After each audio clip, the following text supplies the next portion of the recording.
What's going on, Patreon?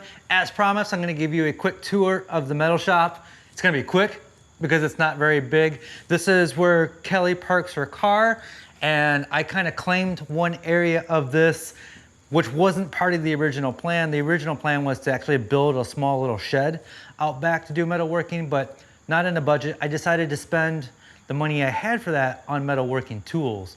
So maybe next year, we'll see. We've got some house issues to take care of, some foundational things we gotta fix. So that might blow out next year's budget as well. But anyway, so on this wall, I added all of these cabinets up here, and then a couple of these Home Depot cabinets, but I took off the wood top and put 1/8 inch steel on there. That way I can ground when I'm welding and plasma cutting, and it works great. So it has a nice little workbench to work with.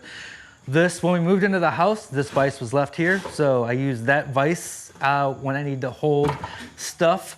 Starting way down here, a tool I never use, this little 1-inch belt sander. I tell you, the only time I ever really use this tool is when I have a screw that's too long, and I'll just shorten it up on there.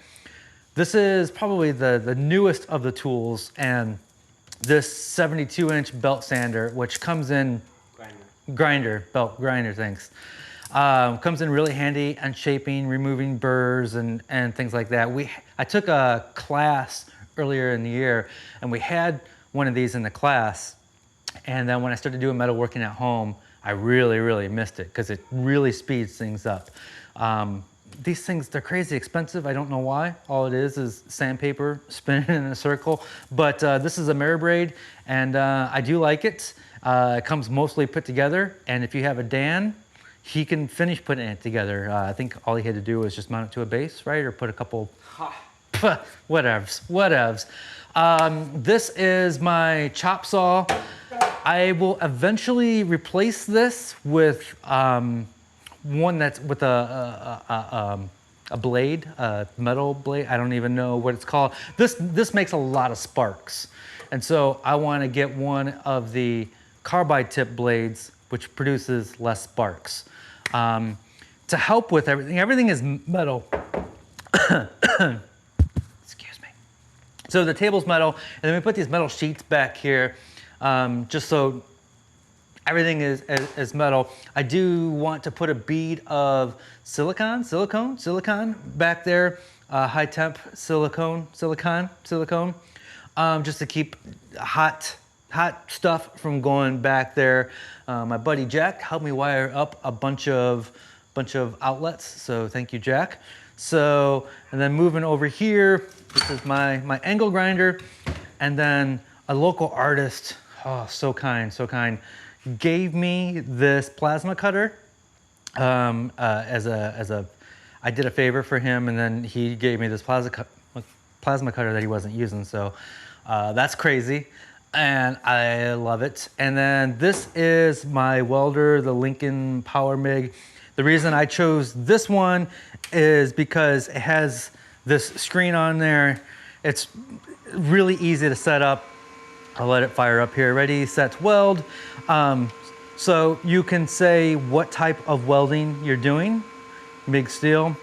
And then you press that, you move on to the next step. It tells you which way to wire this. Already set.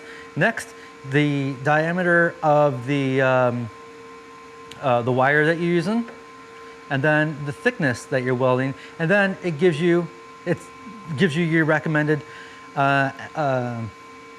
volts and feed rate. So, and then you can override that. You can definitely change that. So I like this because it takes a lot of the guesswork out.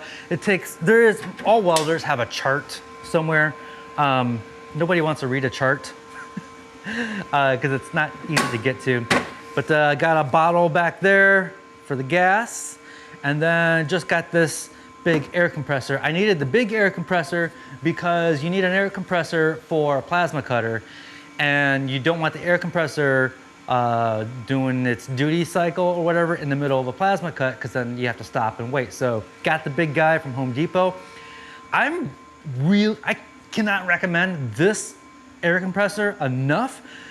It's been off for weeks, at least a month, and I came back and it still had air, and I was able to clean off all the tools before filming this. It does not leak. It's highly recommended. So that's it, Patreon. That is the metal shop. I ain't got anything else. Thank you for your support. I greatly appreciate it, and we'll see you next week with another update.